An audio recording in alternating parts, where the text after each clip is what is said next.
Assalamualaikum warahmatullahi wabarakatuh. Bapak dan Ibu yang dimuliakan Allah, kita sedang membaca, mengartikan dan memahami hadis nomor 122 di halaman 15. Hadis nomor 122 di halaman 15.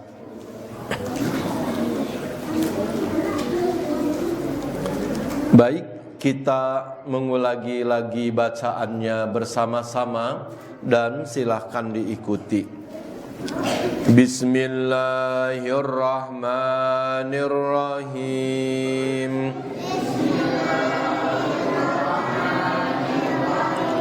Idza uqimat,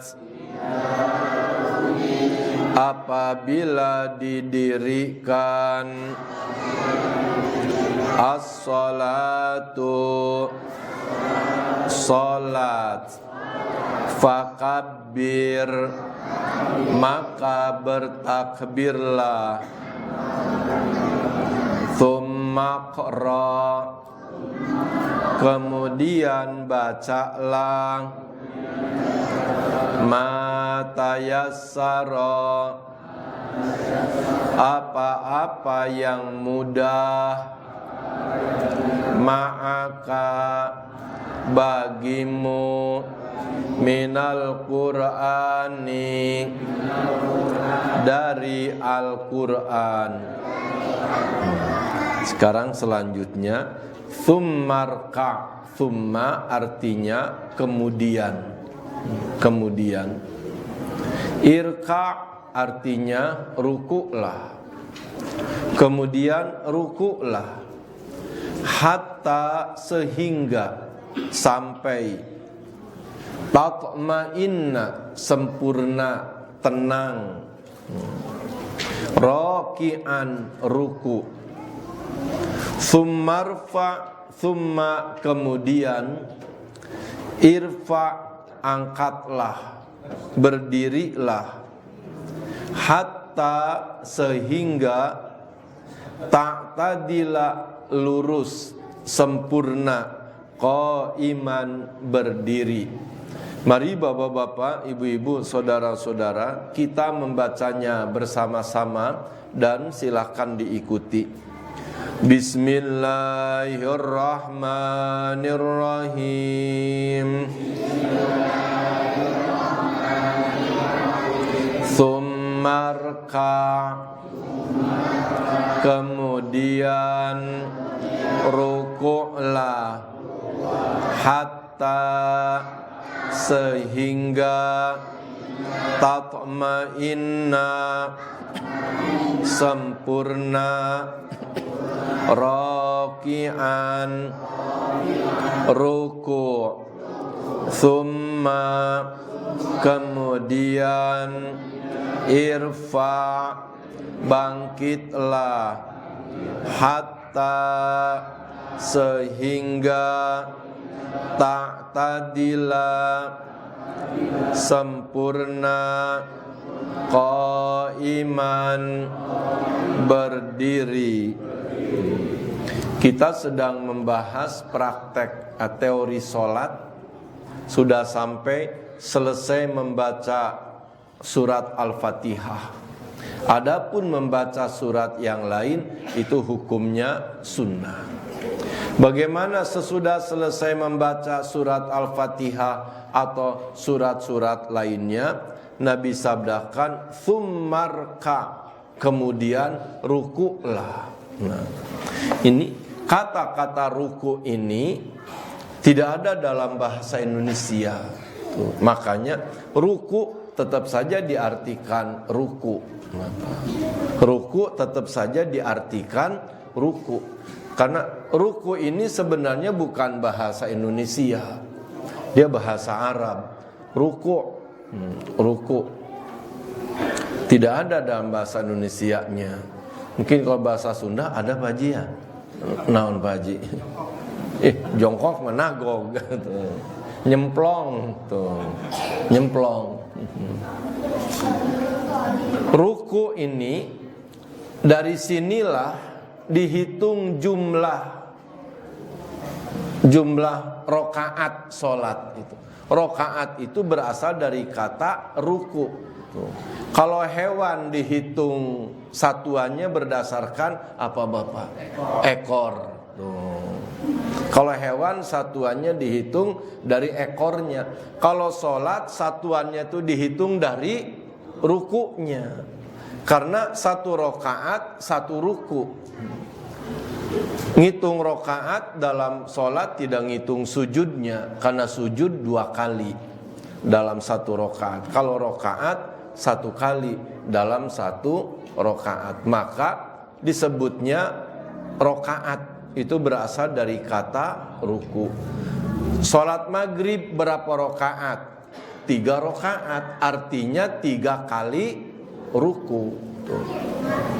Coba adik-adiknya juga kepada kakak-kakak, bapak-bapak yang dekat-dekat dengan anak-anak, kalau ada yang berisik dicubit pelan-pelan, ya. Biar anak-anak juga ngikut ngaji dengan baik. Itu.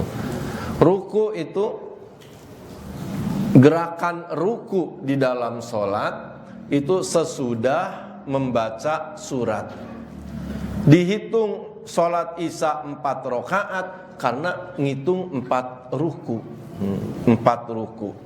Walaupun ada sholat gerhana, nah sholat gerhana 1 rakaat itu 2 kali ruku. 1 rakaat dia 2 kali ruku, dalam 1 rakaat membaca surat Al-Fatihah. Tapi tetap ruku yang keduanya itu hukumnya sunnah. Andaikan sholat gerhana dilaksanakan dalam 1 rakaat hanya 1 ruku, maka hukumnya tetap sah. Ini ruku. Gerakan kedua, posisi kedua dalam sholat itu adalah ruku. Kita ingat bahwa posisi kita, gerakan kita dalam sholat itu ada 4 posisi. Yang pertama posisinya berdiri, Allahu Akbar. Yang kedua posisinya ruku. Dan yang ketiga posisinya sujud. Yang keempat dalam sholat ada posisi duduk. Ada 4 posisi. 1 posisi berdiri, 2 posisi ruku, yang ketiga posisi sujud, yang keempat posisi duduk.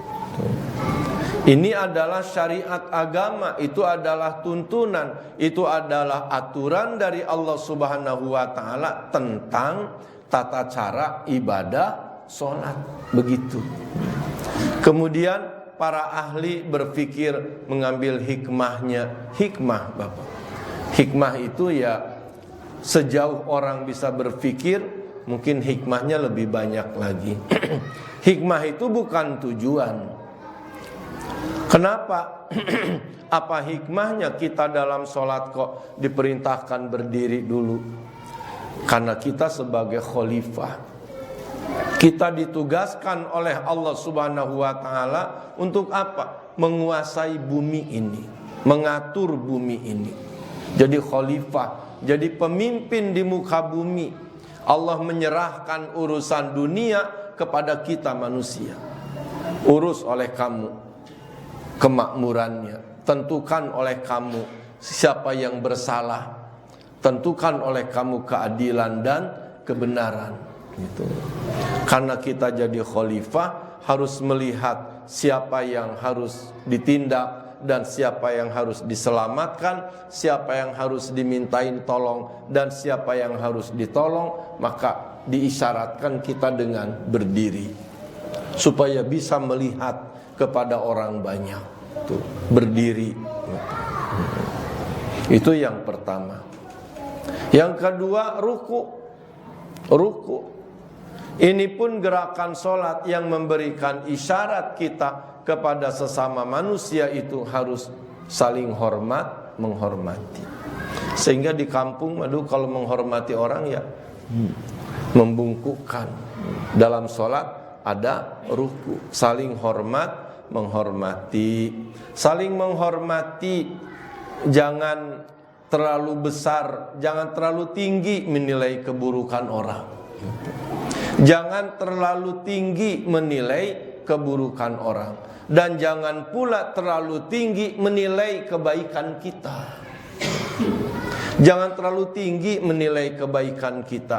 Maka kita kadang-kadang dalam kenyataannya, kebaikan kita ini tidak sebaik perasaan kita. Tidak sebaik perasaan kita. Kan kita suka merasa jadi orang baik, Bapak. Kita suka merasa jadi orang baik. Kata kita apa? Perasaan saya mah harus bagaimana sama dia. Tuh. Perasaan saya mah tiap dia minta tolong saya bantu. Tapi. Nah ini kita kadang-kadang terlalu baik menilai kebaikan kita. Padahal kita, kata orang lain mah enggak sebaik yang kita nilai. Lah biasa aja padahal mah katanya gitu. Nah inilah kita harus saling menghormati orang. Kalaupun bapak-bapak nanti suatu saat jadi kiai, amin ya, jadi kiai, tetap harus hormat sama orang. Kenapa demikian? Apalah artinya kiai kalau tidak ada santri? Tuh. Apalah artinya ustadzah kalau tidak ada jamaah?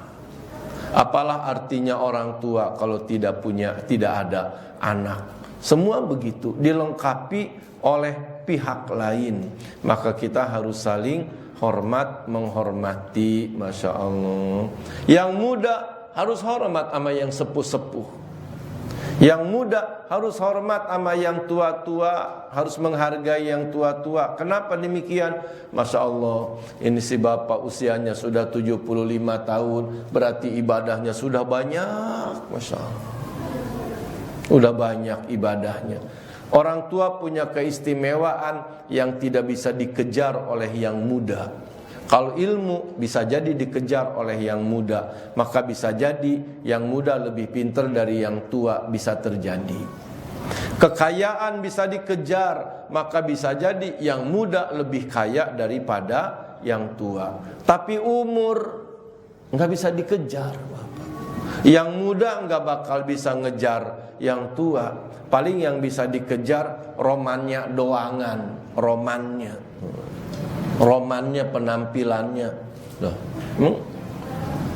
itu kakaknya si Anu mau kemana? Bukan abangnya, dia tuh adeknya.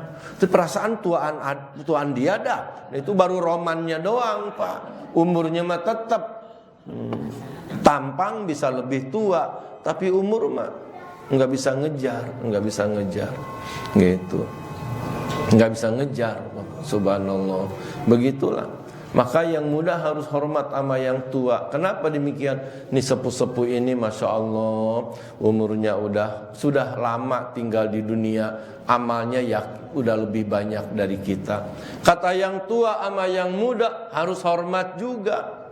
Ya ampun, antum ini Masya Allah, orang-orang muda. Mohon izin ya. Aduh Bapak jangan. Masya Allah. Yang tua harus hormat sama yang muda. Kenapa demikian? Pandang bahwa yang muda ini dosanya lebih sedikit daripada kita yang udah tua.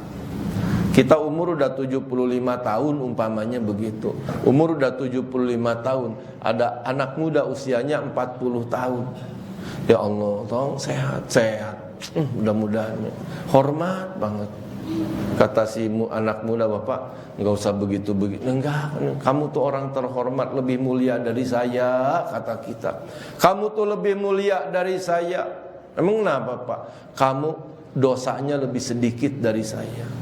Kamu kalaupun berbuat dosa baru 40 tahun, karena umur kamu baru 40 tahun. Saya berbuat dosa udah 75 tahun.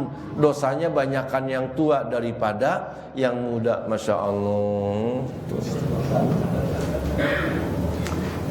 Kita orang awam sama orang alim harus memuliakan. Kenapa demikian? Masya Allah, ini orang alim dibutuhkan oleh orang banyak. Dia menjadi penerangnya umat. Kalau di langit ada matahari, di bumi ada para kiai, ini yang menerangi, Masya Allah. Kita hormat. Banyak sesuatu yang kita tidak bisa, para ulama bisa, Masya Allah. Iya, kita hormat sama para ulama, para kiai, guru-guru. Tapi para ulama, para kiai juga hormat sama orang-orang awam. Hormat sama orang-orang awam. Kiai, ustadz harus memuliakan orang awam. Kenapa demikian? Orang awam berbuat dosa karena kebodohannya, karena nggak ngerti. Nah, kita ustadz kiai berbuat dosa padahal kita ngerti, padahal kita tahu. Kita tahu tapi berbuat buruk. Orang awam berbuat buruk, dia mah emang kagak tahu. Kan jelekan kita, Bapak. Orang awam berbuat buruk, emang dia mah kagak tahu. Lah kita, orang alim berbuat buruk, padahal kita mah tahu. Tuh. Orang awam berbuat jahat, emang dia mah kagak ngerti ayatnya. Nah, kita orang alim berbuat jahat, padahal ayatnya paham. Oh, Masya Allah. Sampai Nabi sabdakan, afatud dini, rusaknya agama itu salah satunya apa? Faqihun fajirun, karena ahli agama yang pada durhaka. Kalau ahli agamanya saja durhaka, maka agama jadi cepat rusak. Itu secara khusus. Secara umum Nabi bersabda dan menyindir kita bahwa segala sesuatu juga akan rusak oleh ahlinya. Segala sesuatu akan cepat hancur bila ahlinya berbuat durhaka. Agama hancur kalau ahli agama durhaka.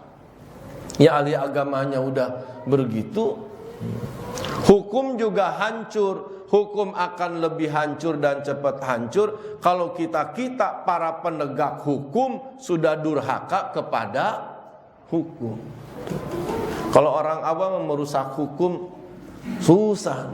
Tapi kalau kita penegak hukum merusak hukum, itu hancur Pak hukum. Hancur, Masya Allah. Maka yang bisa menghancurkan martabat derajat orang tua bukan orang lain. Siapa? Anaknya sendiri. Orang dalam. Kenapa jadi ke sono-sono ya? Dari mana mulai? Dari ruku, saling menghargai gitu. Yang awam memuliakan yang ngerti, yang berilmu. Yang berilmu tetap memuliakan orang awam, dasar pemikirannya. Orang awam berbuat buruk juga agak dipantesin, emang dia mah kagak ngerti. Tapi kita orang yang paham malah berbuat buruk. Subhanallah, lebih buruk. Kita padahal tahu ayatnya, berbuat jahat. Orang awam berbuat jahat masih dimaklumi. Kenapa? Emang kagak ngerti. Kita yang tahu undang-undang, kitab undang-undang hukum acara pidana, tahu pasal-pasal, tapi kita sendiri yang itu hancur kita, Bapak. Hancur. Padahal kita udah tahu pasal 340 junto berapa? Ya Allah, itu mudah-mudahan ya. Nah, maka dalam sholat diperintahkan kita ruku, saling menghargai. Maka apalagi yang di depan saya ini udah segala-galanya di atas saya. Kebaikannya, keistimewaannya, kesolehannya. Bapak-bapak yang dimuliakan Allah, ibu-ibu yang dimuliakan Allah, saya mohon doa dari bapak-bapak, saudara-saudara. Pengennya mah panjang umur, saya itu inginnya mah sehat walafiat. Suka berharap, ya Allah, kalau saya diberikan panjang umur, sehat walafiat, kali lebih banyak lagi hadis Rasulullah yang bisa dibahas bersama jamaah. Ya, sedangkan ini baru halaman 15, Bapak. Ya, ini kita baru sampai halaman 15, sedangkan ini kitab halamannya sampai 204, Bapak. Sampai halaman 204, ya Allah. Harapan kita, ya Allah, panjangkan umur kami, ya amin ya rabbal alamin. Jangan sampai umur itu panjang tapi dalam kehinaan. An uradda ila ardhalil umuri. Ya Allah, panjangkan umur kami tapi jangan pikun. Iya. An uradda ila ardhalil umuri. Ya Allah, saya mohon panjang umur tapi jangan pikun. Makanya pantas Nabi sabdakan, tolabul ilmi, menuntut ilmu, ngaji, belajar sampai meninggal dunia. Kenapa demikian? Dengan ngaji, bapak-bapak, kita baca ayat Quran, baca hadis, ya, apalagi kayak bapak-bapak rajin, idza artinya apabila, ukimat artinya didirikan. Itu saraf-saraf otak kita jadi bekerja lagi. Bekerja lagi. Dan itu mengusir kepikunan, mengusir pikun. Nah kalau kita naudzubillah bapak, kerjaan udah pensiun, ke sawah udah kagak. Kenapa? Sawahnya juga udah nggak ada. Iya, dagang di pasar kagak. Ujung-ujungnya apa? Kita akan mengarah kepada pikun, Pak. Udah kerja kagak, ke sawah kagak, ngapa-ngapain kagak, boleh dibuktikan hari aja lupa gitu. Hari aja lupa. Sampai nanya, ini hari apaan nih? Ya Allah Bapak, ya bukan lupa, emang kita udah nggak ada urusan dengan hari. Sudah nggak ada urusan dengan hari. Kita jadi, ini tanggal berapa ya? Subhanallah, Bapak emang kenapa sih sampai lupa? Bukan lupa, emang Bapak hidup udah nggak ada urusan sama tanggal. Jadi sesuatu yang tidak ada urusan terlupakan di. Kalau dulu mah waktu kerja, kalau udah tanggal 25, 26 inget Pak, orang gajian. Itu kalau yang swasta. Kalau yang negeri udah tanggal 1, tanggal 2 aja paham Bapak. Karena urusan dengan tanggal. Sekarang sama tanggal kagak urusan, sama hari kagak urusan. Tambah-tambah sama pelajaran juga, sama ilmu yang dimiliki juga udah nggak ada urusan. Orang ilmu udah nggak kepake lagi. Jadi cenderung hilang. Jadi rada-rada sering lupa, kesonohnya jadi pikun. Kenapa demikian? Jadi ini mah nyontoin doang Bapak ya, saja bukan minta ini mah nyontoin. Bukan minta, bukan nyontoin. Kalau ini air kopi. Ini mah nyontoin doang, bukan minta. Iya. Ini umpamanya ini air kopi. Ini mah nyontoin doang, bukan minta, bukan.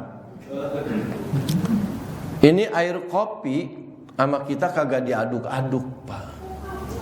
Sama kita nggak digerak-gerakin tuh. Maka makin lama makin lapa air kopi ini ngendap Pak. Kopinya ngendap. Itulah gambaran dari akal pikiran kita. Akal pikiran kita nggak diaduk-aduk Pak, nggak dikucek-kucek, ngendap itu Pak. Hari lupa, tanggal lupa, makan juga lupa tuh. Bapak, emang Bapak belum makan? Bukan. Coba Pak, itu otak udah ngendap begitu. Ibarat kan cincau juga asalnya mah cair, karena dibiarin jadi ngendap, ya jadi membeku. Nah oleh karena itu kita harus terus baca Quran. Baca Quran sebanyak-banyaknya. Lebih banyak lagi kita baca Quran, lebih terhindar lagi dari kepikunan. Kenapa demikian? Otak kita diaduk-aduk lagi. Baca Quran sebanyak-banyaknya. Lebih banyak lagi kita baca Quran, lebih terhindar lagi dari kepikunan. Kenapa demikian? Otak kita diaduk-aduk lagi. Baca lagi ini. Ida apa sih idanya? Terus nah, kalau kita alhamdulillah kayak tadi ngaji kagak, apa kagak, jadi otak juga ngendap. Kita pengennya mah panjang umur tapi jangan pikun, ya. Setuju Pak, setuju ya. Yang kedua, ya Allah, kami ini inginnya mah panjang umur tapi jangan stroke. Setuju enggak? Iya, Masya Allah, naudzubillah. Biar kata panjang umur juga kalau Apaan tadi? Ya Allah. Mudah-mudahan yang udah kena Allah sembuhkan ya. La haula wala quwata illa billah. Yang ketiga, ya Allah, kami ini berharap ingin panjang umur tapi jangan cuci darah. Udah itu 3 penyakit usia tua kita mohon dihindarkan oleh Allah. Ya Allah, kami ini inginnya panjang umur tapi jangan pikun. Karena panjang umur kalau pikun mah, ya Allah Bapak, diomelin mulu sama bini. Lakinya pikun. Emang dulu juga usianya beda 10-12 tahun. Suaminya pikun, istrinya cerdas, diomelin mulu. Ibu mah jangan begitu ibu ya. Baru soleh, habis menggelin, dikata menggelin kita Pak. Maka ya Allah, berikan kami panjang umur tapi jangan setruk. Ya Allah, berikan kami panjang umur tapi jangan pikun. Ya Allah, berikan kami panjang umur tapi jangan cuci darah. Maka terus ngaji biar otaknya keaduk lagi, begitu ya. Kalau nonton sinetron Suara Hati Seorang Istri mulu ya udah jadinya ngikutin sinetron kita. Turuku saling menghormati, saling menghargai, apalagi yang di hadapan saya ini masya Allah orang-orang mulia, orang-orang terhormat. Sekarang aja pensiun, dulunya mah punya mobil dinas, punya apa ya. Jadi sesungguhnya bapak-bapak, ibu-ibu dalam beberapa hal jauh lebih baik daripada diri saya. Dalam beberapa hal jauh lebih baik daripada diri saya. Itu ungkapan seperti itu adalah realisasi hablum minan nas dari ruku.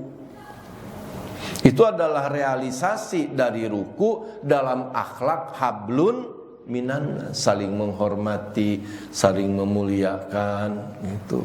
Nah, ruku dalam syariat agamanya, aturan agamanya, ruku itu satu, Bapak-bapak. Dalam ruku itu pundak kita harus menghadap kiblat. Pundaknya ini. Jadi dalam ruku yang harus menghadap kiblat bukan muka. Waktu ruku yang harus menghadap kiblat bukan dada. Karena dada jelas mengarah ke bawah. Yang harus menghadap ke kiblat indar ruku, ketika ruku adalah pundak kita. Tuh. Maka tidak boleh kalau lagi ruku terus kita miring ke sini. Tuh. Harus lagi ruku itu pundak kita menghadap ke sana. Ke kiblat, ke kiblat. Muka enggak usah menghadap ke kiblat, muka mah nunduk ke bawah, jangan sampai begini. Tuh. Yang harus menghadap kiblat adalah pundak kita, pundak. Maka ya anak-anak udah pada pergi. Anak-anak waktu ruku jangan iseng-iseng tuh lagi ruku, goyang sana, goyang sini. Berarti beralih dari kiblat. Jangan goyang-goyang begitu, tetap lurus. Mana ya? Kakak sini tuh yang pakai gamis, Kak. Dek, sini Dek, yang pakai gamis sini. Ayo berdua. Ayo sini Tong sebentar. Mau enggak? Atau siapa satu aja? Siapa namanya? Sai, sendiri sini. Sini Tong. Ayo sini. Ini diajarin. Sini, si kakak sini. Sini Kasep. Ya Allah. Nah. Siapa namanya? Hah? Syafiq. Nah. Waktu ruku, nah, coba ruku. Nah, ini tangannya menekan ke lutut. Yang maksud tadi pundaknya ini yang harus menghadap ke kiblat. Jangan sampai lagi ruku Syafiq goyang kanan, goyang kini. Ini berarti beralih dari kiblat. Nah, jadi betul begini tuh. Ini seperti halnya yang kedua ini waktu ruku itu punggung ini harus rata. harus rata. Maka tangan waktu ruku tidak usah ke betis. Suka ada yang sampai ke betis, berlebihan itu. Nabi menerangkannya menekan ke lutut dan jari-jarinya direnggangkan, Pak. Direnggangkan tuh. Rada kurang nunduk toh. Ya, gitu. Dan mukanya ini tidak harus waktu ruku ini enggak harus menghadap ke kiblat begini tuh. Tapi ke bawah. Nah, ruku ini. Nah, inilah ruku, ya. Kemudian kaki biasa saja kakinya. Kemudian berdiri, sami Allahu liman hamidah, sambil ngangkat tangan. Nah, tadi mau ruku juga ngangkat tangan.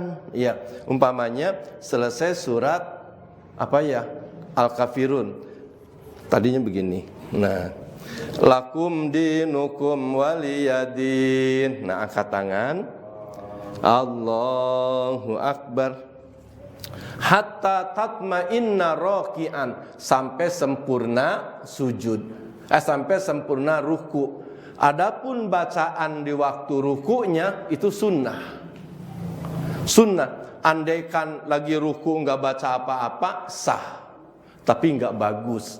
Maka harus subhana rabbiyal azimi wa bihamdihi atau dan lain sebagainya ada.